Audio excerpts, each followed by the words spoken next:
In the picturesque coastal town of ours, Newport, Rhode Island, there stands a mansion that has, for over a century, captivated the imagination of anyone who dares to wander past its iron gates. This mansion, known as Oz the Breakers, has been the site of lavish gatherings, political maneuvering, and the epitome of luxury. But beneath its grandeur lies a story steeped in mystery, a history that is as filled with secrets as the mansion is with priceless art and opulent furnishings. From the moment you approach this grand estate, it is clear that this is no ordinary home, with its majestic columns, intricate carvings, and expansive grounds. The Breakers beckons you to look deeper, to explore the layers of history and intrigue that have unfolded within its walls. What was its original purpose? Who were the people that brought this grand structure to life? And perhaps most intriguingly, what is the untold story behind the Oz Vanderbilt family's decision to build such an awe-inspiring monument to their wealth? In this first part of our journey through the Breakers, we'll delve into the mansion's mysterious origins, tracing its creation back to the late 19th century. We'll explore the motivations behind its construction, the architect responsible for its design, and the first whispers of legend that have followed this estate ever since it was built. The year was fast in 1893 and America was in the midst of an industrial boom. The Gilded Age had brought about an unprecedented accumulation of wealth, especially among families like the Vanderbilts, whose fortunes were made through railroads, shipping, and banking. Cornelius Vanderbilt II, the heir to this immense fortune, sought to create a family retreat that would match the grandeur of the era's Vanderbilt legacy. This retreat, located in the seaside haven of Newport, would be named the Breakers, a reference to the powerful waves that crashed against the rocks below. For the Vanderbilts, building a mansion was not just about comfort, it was about the status quo. Newport at the time was the playground for America's most wealthy families, a town filled with sprawling estates designed to showcase the luxury and offers wealth of their owners. The Breakers, however, was intended to be far more than just another mansion in this exclusive community. It was conceived as a symbol of power, a monument that would define the Vanderbilt family for generations to come. To create this mansion, Cornelius Vanderbilt II enlisted the services of Oz architect Marion Sims Wyeth, a man renowned for his work on some of the most prestigious estates in America. Wyeth's design was to reflect its Italian Renaissance style, opulent, yet classical in its design.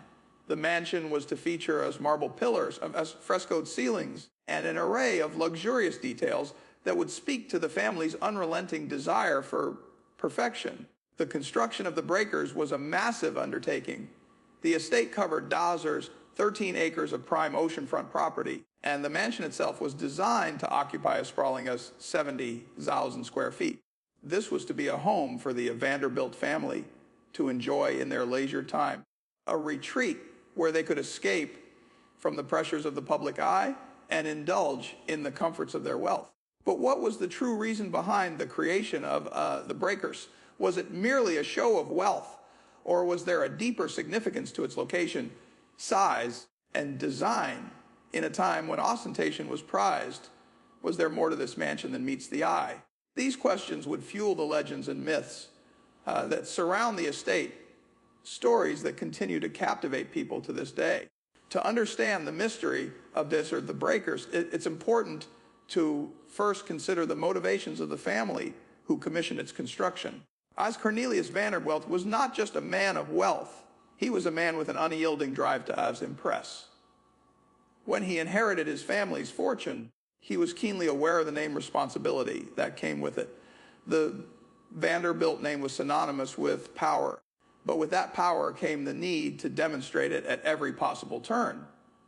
The Breakers was conceived not just as a retreat for the family, but as a statement, a declaration to the world that the Ace Vanderbilts were a force to be reckoned with.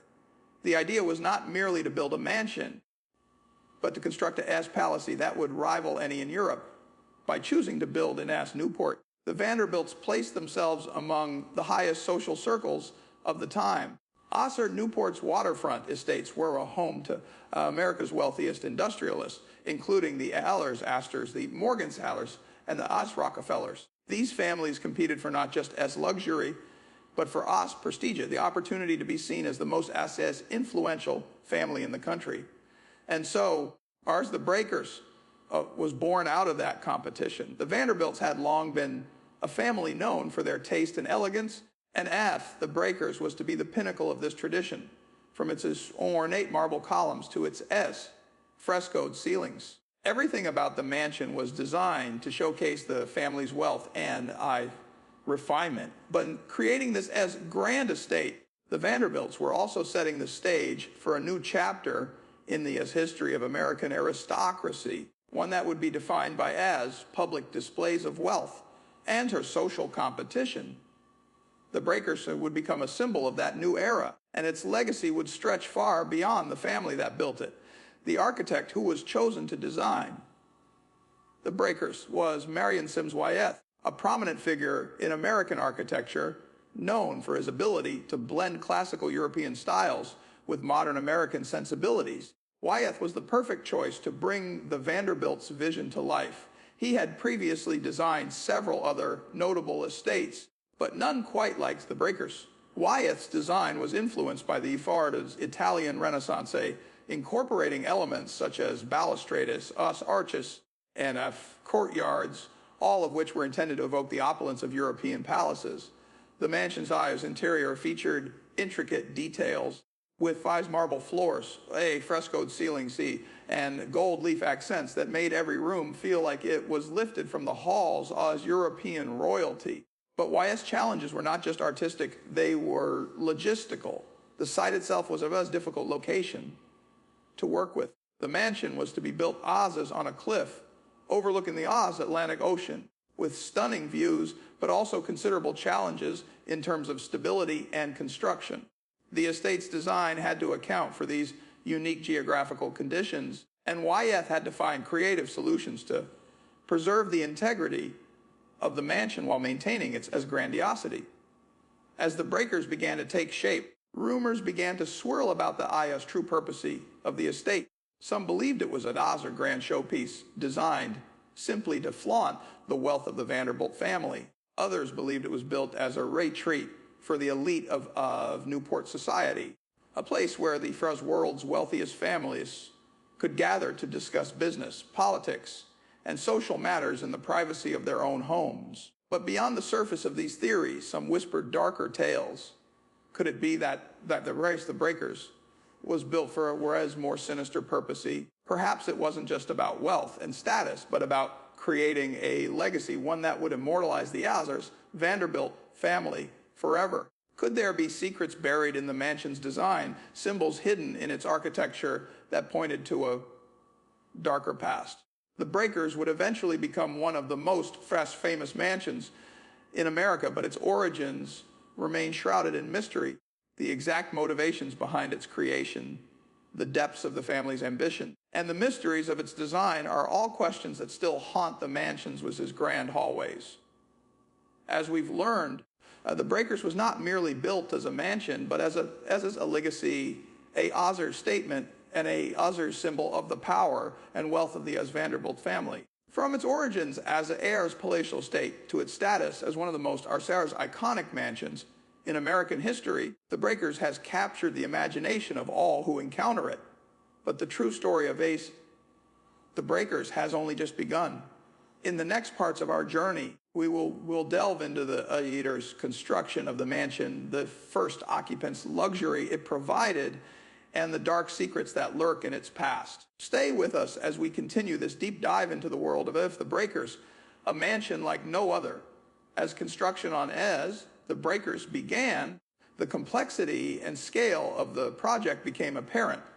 Cornelius Vanderbilt II was not just building a mansion, he was creating a testament to his family's dominance in both wealth and culture. Every aspect of the mansion's design was an expression of the era's high society, elegance, exclusivity, and unparalleled luxury. But building such a grand structure wasn't without its challenges. The mansion's design was based on the Italian Renaissance, an architectural style that was synonymous with sophistication and grandeur. The goal was to create something that would not only rival the European palaces, but also stand as a symbol of American opulence. At the time, the United States was still a relatively young nation, yet families like the Vanderbilts were intent on showing the world that they had attained a level of wealth and influence that could rival the old world aristocracy. The estate occupied 13 acres and the mansion itself spanned 70,000 square feet, an enormous feat by any standard. Every inch of the property was designed to leave visitors in awe, whether they were entering through the aft grand marble halls or strolling through the as expansive gardens that surrounded the house. The mansion itself was constructed with imported marble, ace gold leafing, and ace hand-painted frescoes on its ceilings, giving the estate the Ars aesthetic of European grandeur. Every detail, from the Ars iron gates to the Ars richly adorned ballrooms, was meant to reflect the highest ideals of taste and sophistication. The construction was overseen by the prominent architect, Marion Sims Wyeth, whose reputation for designing some of the nation's grandest estates ensured that the breakers would be no less than a masterpiece. Wyeth's challenge, however, was not just designing the mansion, but ensuring that the estate's architecture could withstand the elements. The site, perched on a cliff overlooking the Atlantic Ocean, presented considerable difficulties. The cliffs were unstable, and the salty air posed a threat to the building materials. So Wyeth had to employ innovative techniques to preserve the estate's integrity. Even though the estate was being built with a considerable budget, the Vanderbilts' vision didn't allow for shortcuts. They had enlisted the finest craftsmen from around the world to create custom details, from hand-carved marble columns to imported Italian mosaics. Every element of the mansion was designed to evoke the aura of wealth, power, and taste. The final product was a sprawling estate with Oz's 70 rooms, including 32 bedrooms, as are 43 bathrooms, and multiple grand spaces such as ballrooms, as dining rooms, as library rooms. It was a home that was meant to impress, and not just the family who would inhabit it, but also the entire world. Once completed in 1895, the breakers stood as one of the grandest homes in the world. The architecture was so magnificent, it often overshadowed the function of the mansion itself. Leaving visitors speechless in its wake, the house became a central figure in the lives of the heirs of Vanderbilt's, their social gatherings, and a critical part of Newport's social scene. But beyond its public appearance, there was a deeper story to be told, one tied to the Vanderbilt family's goals for the estate and the mansion's larger role in the story of their rise and eventual fall from prominence. Despite being as a symbol of luxury, the mansion was built with practicality in mind. The Vanderbilts' fortune was immense, but they were keen on creating a home that would accommodate a family that demanded the very best without sacrificing comfort. As we look deeper into the mansion's role in the family's daily life, we see that the breakers was much more than just an ostentatious show of wealth. It was a place where the family could host dignitaries, entertain guests, and cement their legacy as one of the most influential families of their time. When the mansion was finished, it quickly became the venue for lavish parties, where guests arrived by boat to attend grand celebrations. Every inch of the mansion seemed designed to impress, but it was also an intricate showcase of how a family at the height of their power could intertwine luxury with social influence. These gatherings were not just a celebration of wealth, they were also opportunities to form alliances, discuss business, and establish with a Vanderbilt name as synonymous with not only heirs money, but tasty elegance and as power. Yet, despite the grandeur and extravagance that was on full display at these gatherings, there were also rumors that started to swirl about the mansion's true purpose. Some speculated that it was not simply built as a symbol of wealth, but rather as a place to escape the ever-encroaching demands of the Vanderbilt family business. Others whispered that Cornelius Vanderbilt might have been seeking something more, a way to create a legacy that would forever tie the family to the annals of American history. As construction progressed, the social elite of Newport, including the Hesasters Morgans, and other prominent families took notice of the extravagant mansion that was quickly becoming a central focus of the Newport elite's lifestyle. It was a place where the world's most influential figures came together to discuss matters of business, politics, and social prestige. Yet behind the polished face, aid of grandeur and exclusivity, there was an undercurrent of competition among these families, each trying to one-up the other in terms of social influence and the ability to display their wealth. For the Vanderbilts, the estate was an opportunity to secure their place as one of the most powerful families in America. The estate's name, the Breakers, was not just a reference to the ocean waves crashing against the rocks below, but also a symbol of the family's ability to break barriers and rise to new heights in both wealth and rise social standing. It was a statement of their R's dominance and their unwavering desire to be at the top of the social and economic hierarchy. As the mansion was completed, its role as the center of Newport's social scene solidified. Yet, just as quickly, the Breakers became a symbol of the shifting tides of wealth and power in America. It would serve as the home of the Vanderbilts for decades, but as the years passed, the mansion's legacy began to take on a different meaning, one tied to the certain ascendancy of new money and the decline of old family fortunes. The Vanderbilt family's control over the Breakers would eventually diminish, but the mansion itself would continue to stand as an enduring symbol of wealth and as American aristocracy. The Breakers was far more than just a grand home. It was Oz living testament to the era of Gilded Age opulence, a time when social and political power were measured by the size of one's estate and the grandeur of one's gatherings. As the mansion settled into its place as a monumental symbol of wealth and power, it wasn't just the architecture or opulence that captured the world's attention. It was the story of the people who came to inhabit the Breakers, the first of whom were the Vanderbilts themselves. When the mansion was completed in 895, it was to be the crown jewel, Cornelius Vanderbilt's life, a place to raise his family, entertain guests, and cement the Vanderbilt name in the annals of American history. But as with many grand estates, the mansion's true significance was not just in the building itself, but in the lives that would pass through its halls. The original occupants, the Vanderbilt family, immediately transformed the Breakers into more than just a home. It became the epicenter of the brothers of Newport's elite social scene. As the wealthiest family in America, the Vanderbilts were accustomed to a life of luxury, and the Breakers reflected that. Its rooms were filled with the finest European art, and its walls adorned with tapestries, antique furniture, and the finest marbles. The mansion was the embodiment of the Vanderbilt fortune, and it was clear that this estate would serve as a place of entertainment, a venue where us prominent figures would come together to discuss matters of business and politics and culture. The first occupants, Cornelius and his family, played an enormous role in shaping the mansion's story. His wife, Alice Claypool Gwyneth, was equally involved in Newport's social scene, and together they opened their doors to an endless procession of celebrities, as politicians, and other high society figures.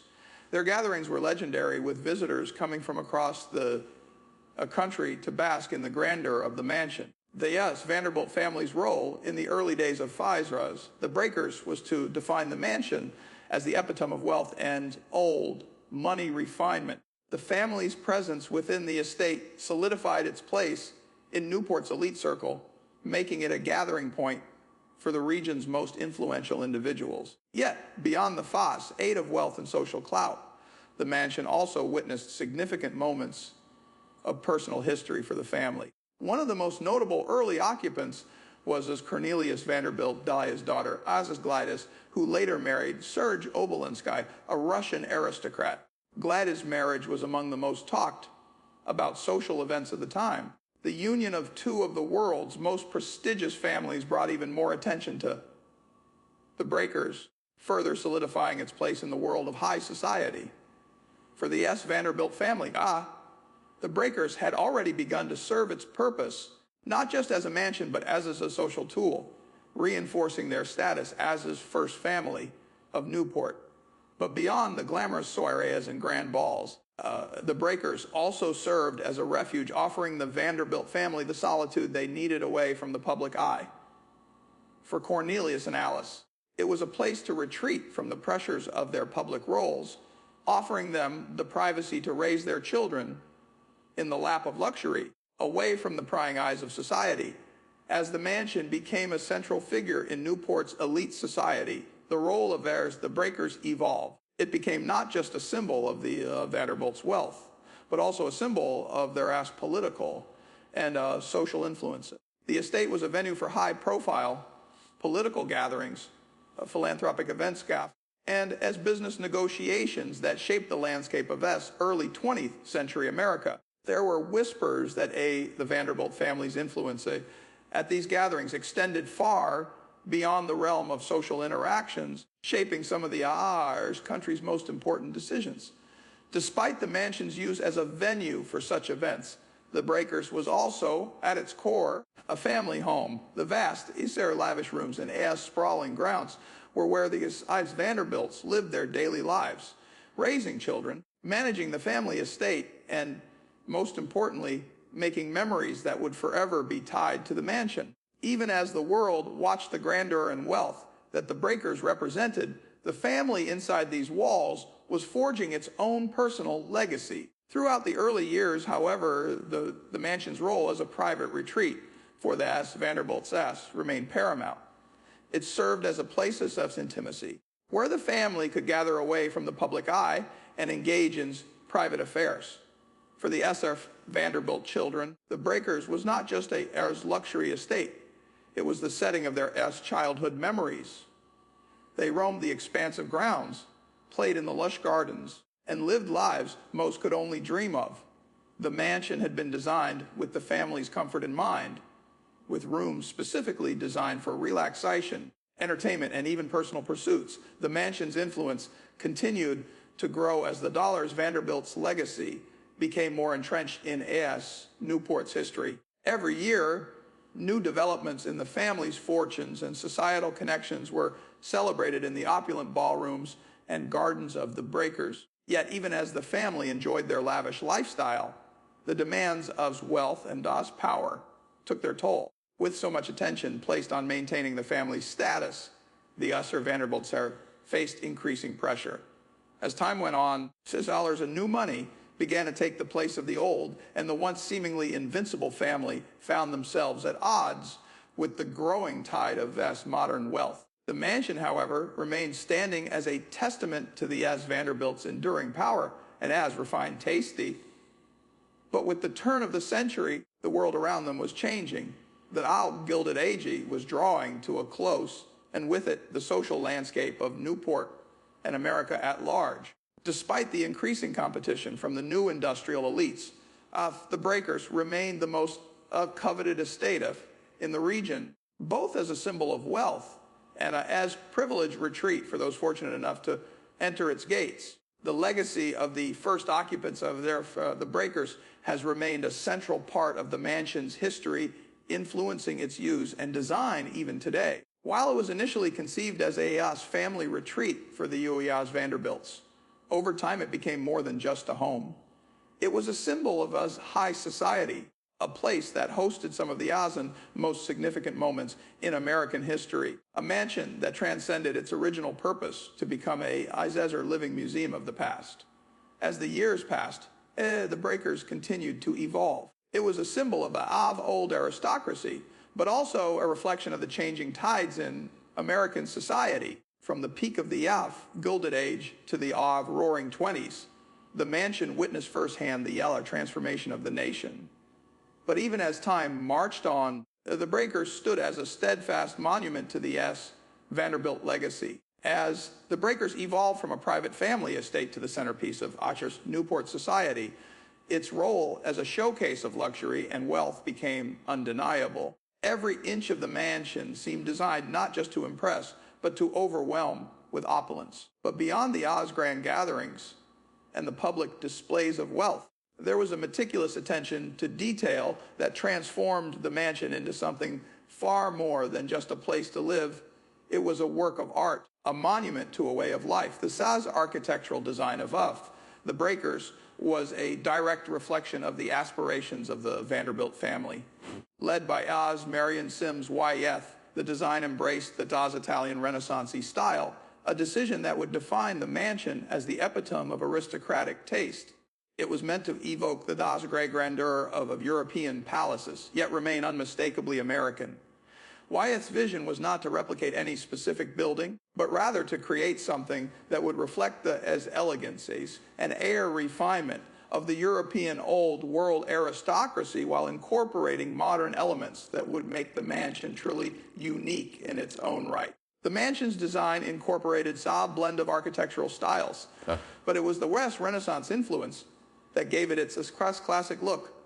Grand columns, arched windows, and a harmonious symmetry that seemed to pull everything into focus. It was as though every inch of the breakers had been carefully planned to ensure that it was not just functional, but a shiz living work of art. Inside, the mansion was nothing short of awe-inspiring. The first thing that strikes visitors as they enter is the Ayers Grand Entrance Hall, which sets the tone for the entire estate. The space was designed to impress with towering marble columns, intricate carvings, and frescoes that adorned the ceilings, creating an ethereal atmosphere. The floor was crafted from the finest Italian marbles, while the walls were covered in just gold leaf that caught the light in such a way that it seemed the entire room was alive with color. As one passed through this grand entrance, the sense of awe and magnificence only deepened. The mansion's layout was designed with an emphasis on comfort and grandeur. The S-Grand staircase, with its wide marble steps, led up to the Ayers' second floors. Where the family's private quarters were located, these rooms were carefully designed to reflect this Vanderbilt family's wealth and social standing. The master bedroom, where Cornelius Ayers and his wife Alice's would sleep, was a part of his private sanctuary. The room was furnished with hand-carved Italian furniture, and the walls were draped in luxurious fabrics, creating an atmosphere of refinement and repose. The views from the bedroom, overlooking the ocean, were as grand as the room itself. As the family entertained guests, the Oz ballrooms were a drawing room filled with the finest art decor and art. The Oz main ballroom was the largest of the mansion's many grand rooms, designed specifically for gala events and formal gatherings. Its crystal chandeliers cast a shimmering glow over the room, while the ash walls were decorated with European tapestries that told stories of Bayer's royalty and nobility. The room was designed to accommodate dozens of guests at a time, and when it was filled with the Lear's elite of Newport society, it became the very definition of grandeur. Equally impressive were the private chambers that the family would use for more intimate occasions. The library, for example, was a room designed for reflection and conversation. It was lined with 5 bookshelves, housing thousands of volumes of literature, both classic and modern. In addition to the sheer scale of the mansion, it was the Ayers' details that made it feel like a true Ayers palace. Each room was adored with Oz furniture that matched the room's style, with plush velvet chairs and antique desks positioned in strategic places, all while the walls remained covered in the finest Ross paintings and Osler's artwork. The Osler's dining room, an impressive space that could seat over 30 guests, was designed for as elegant entertaining. Its high ceilings, with their intricate Azores fresco designs, created a sense of openness, while the Ossenhand carved mahogany dining table stood at the center, a testament to the craftsmanship that went into every aspect of the mansion. The breakfast room was no less impressive, with views of the expansive grounds and gardens, while the Ayers music room and the Osh game rooms offered an air of quiet luxury, providing spaces for the family to enjoy the finer things in life. But it was not just the Waters interior that was designed to impress. The estate's Ross grounds were just as meticulously planned as the mansion itself. The property's 13 acres were filled with beautifully manicured gardens, vast lawns, and Ayers formal hedgerows.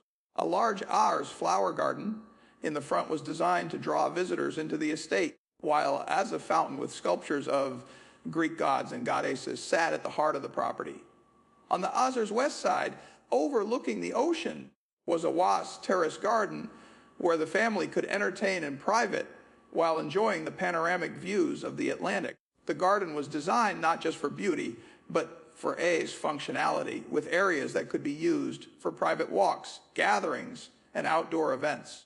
It was in these gardens that the Vanderbilts held some of their most exclusive and as lavish parties, where guests were treated to fine wine and gourmet food amidst the beauty of nature. Some of the plants and trees were brought in from as far away as our Europe and Asia, making the gardens not just a space for leisure, but also a showcase of the family's wealth and taste. The Breakers' exterior is just as imposing as its interior. The mansion is built in a washu shape, with its open end facing ocean, allowing for breathtaking views from nearly every room. The Das Mansion's Fai is covered in Italian limestone that was imported specifically for the project, and the rise grand columns that adorn the entrance give it a classical look that harkens back to the grand palaces of ancient Europe. Every feature of the exterior was chosen not just for its beauty, but for its longevity. The was marble, the I's stoneworks, and the R's gilded accents were meant to stand the test of time and convey a sense of R's immortality. As we look deeper into the Breakers, it's clear that this mansion was more than just a home. It was another manifestation of power, a symbol of status. Every corner, every room, every hallway was crafted to reinforce this Vanderbilt family's position in the social and political hierarchy of the time. But as the years passed, the mansion's legacy began to evolve. Despite the Oz luxury and prestige that the Breakers represented, it also became a reflection of a larger cultural shift, that this old aristocracy was beginning to feel the pressure of a new, more dynamic class of wealthy Americans, the industrialists and businessmen who had made their fortunes in a new era. Even as the Breakers continued to stand as the epitome of luxury and class, it also symbolized the changing tides of American wealth. What began as a personal retreat for the Vanderbilts eventually became a living symbol of their declining influences. As new families emerged to take their place at the forefront of American society, as time moved on, the Harris Vanderbilt family's hold over us, the Breakers, began to weaken, but the mansion itself continued to stand as a West monument to a bygone era. The world around it was changing rapidly. The West Gilded Age was giving way to the more modern 20th century, and the wealth that had once flowed so freely into the pockets of the Vanderbilts began to ebba. Even though the mansion stood as a symbol of Vi's old world aristocracy, its story was far from over. The grandeur of the estate was not just a relic of the past. It would play a key role in the future of Newport and American society. By the time Cornelius Vanderbilt passed away in his 1899 year life, the mansion had already begun to experience a transformation. Whilst the Breakers continued to serve as the family's summer residence, the Vanderbilts were facing financial challenges. Their empire, which had once stretched across industries from railroads to shipping, was beginning to fray at the edges. With the passing of Cornelius, the estate became even more of a symbol of a family struggling to maintain its former glory. After Cornelius's death, the mansion's ownership passed to his son, William K. Vanderbilt II, who would oversee some of the early changes that marked the decline of the family's connection to the property.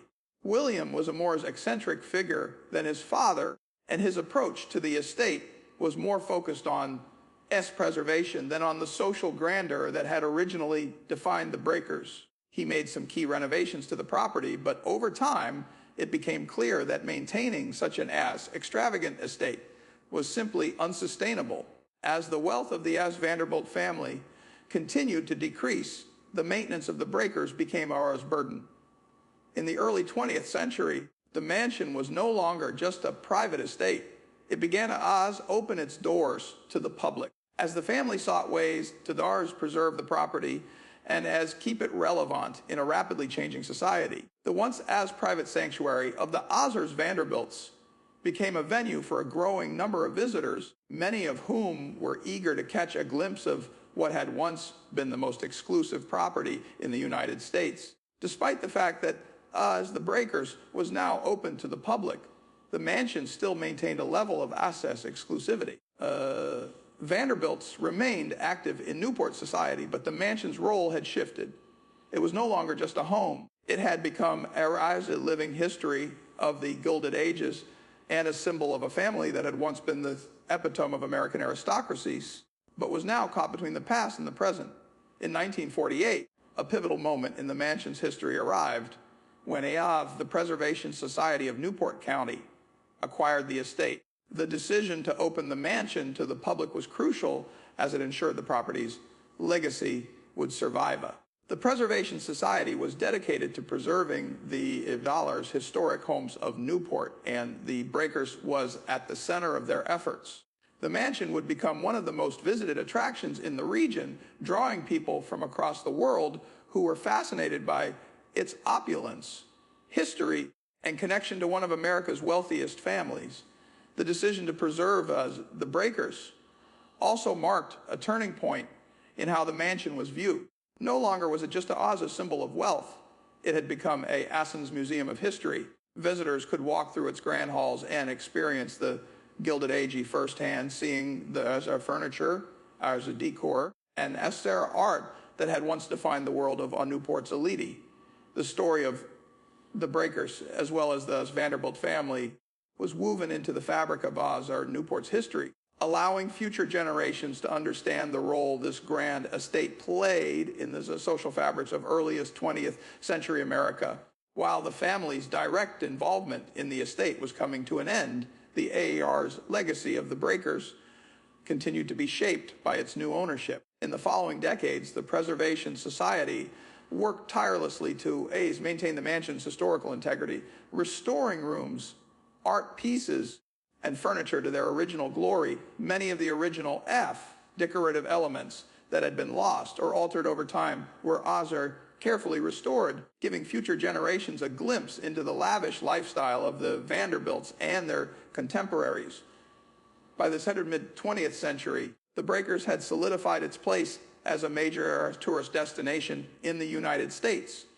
The mansion's history, from its grand construction to its time as a private estate, and eventually as a public museum, became a part of the national conversation about the rise and fall of American aristocracy and the Gilded Age. It was a story that resonated not just with the people of Newport, but with visitors from all over the world who wanted to learn about America's elite past and the people who had shaped it. Even as the Breakers became a tourist attraction, the mansion still served as a living symbol of a more elegant era. It was an intact relic of the past, but also as continuing force that connected with the present.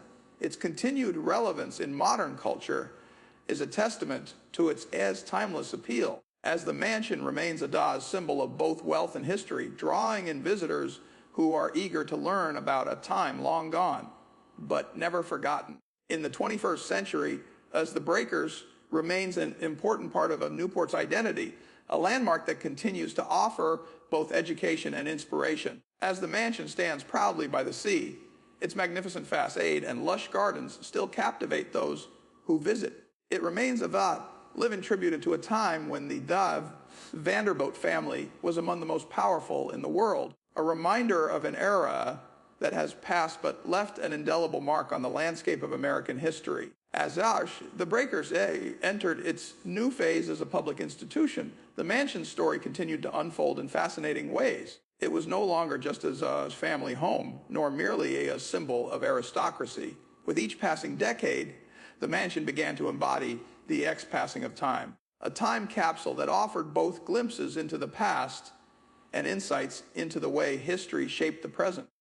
And while the Vanderbilt family may no longer reside within its walls, the Breakers continued to exert its influence over the world around it. The mansion had gone through numerous changes and renovations over the years, but its most significant transformation came with the decision to open its doors to the public in the mid-20th century. However, the mansion's enduring significance was not just found in the physical changes that had taken place over the years, but in its ability to retain the grandeur of its past.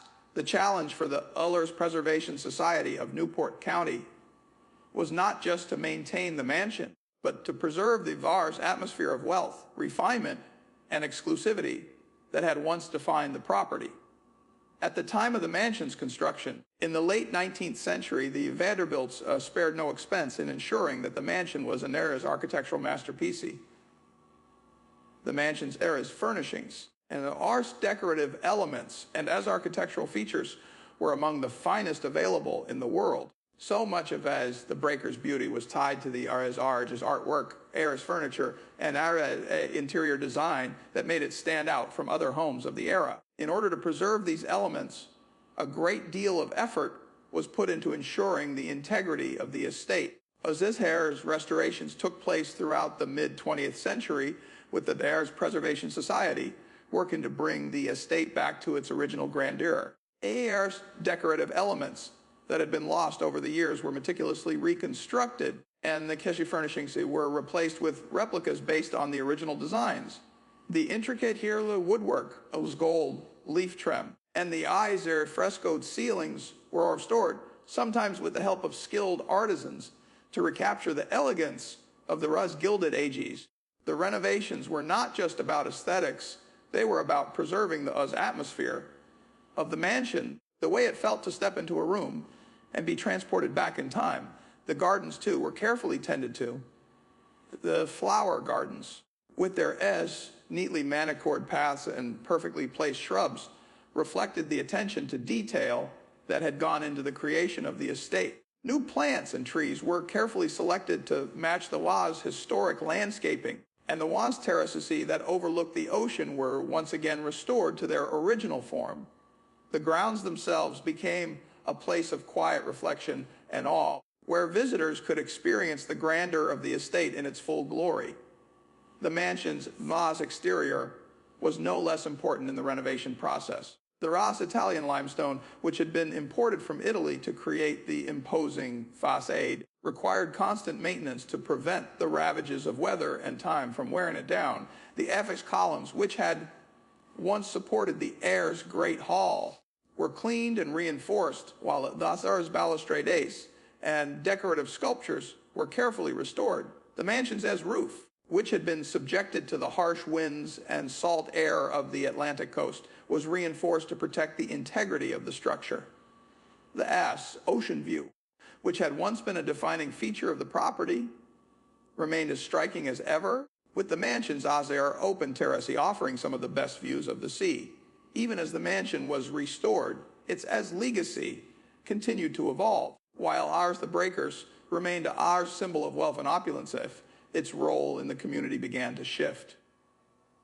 As the estate opened its doors to the public, it became not just a museum, but a cultural institution. The Preservation Society, recognizing the value of the Breakers as an educational tool, began offering tours and programs to educate the public about the history of the mansion, the Uller Vanderbilt family, and the Uller Gilded Age. It became, as a hub of learning, a place where visitors could experience a tangible connection to a time-long past. The mansion was no longer just Ars' private home or Ars' symbol of wealth. It had become of Ars' repository of history, a place where visitors could gain a deeper understanding of the past.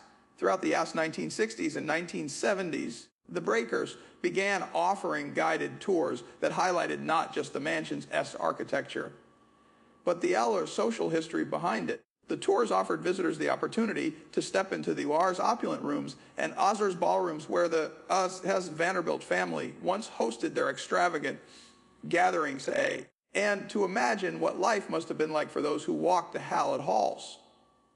Over time, the mansion's Ars educational mission expanded to include exhibits that explored the Tsar's history of the Gilded Ages, as well as the economic and social dynamics that made such estates possible. The story of the Vanderbilts was no longer confined to the walls of the Breakers. It was a story that reached beyond the mansion itself, touching on the broader themes of Ars wealth, Ars class, and Ars power in America. The Ars Vanderbilt's legacy, both its achievements and its eventual decline, became a central focus of the mansion's mission to educate and inspire future generations.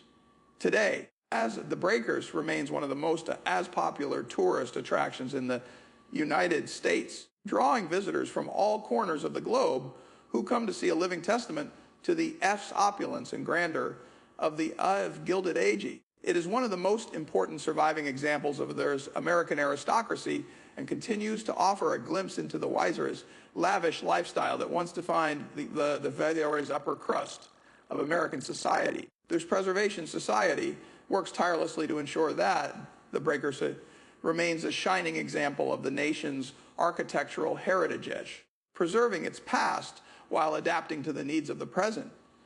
Yet, as much as the mansion has been preserved and maintained, it remains a reflection of the past, a place where history is not just remembered, but experienced. The Breakers is not just a monument to the S. Vanderbilt family or the A.S. Gilded Age. It is a living, breathing part of America's cultural fabric, a place where the story of the country's rise to wealth and power is etched into the very walls of the estate.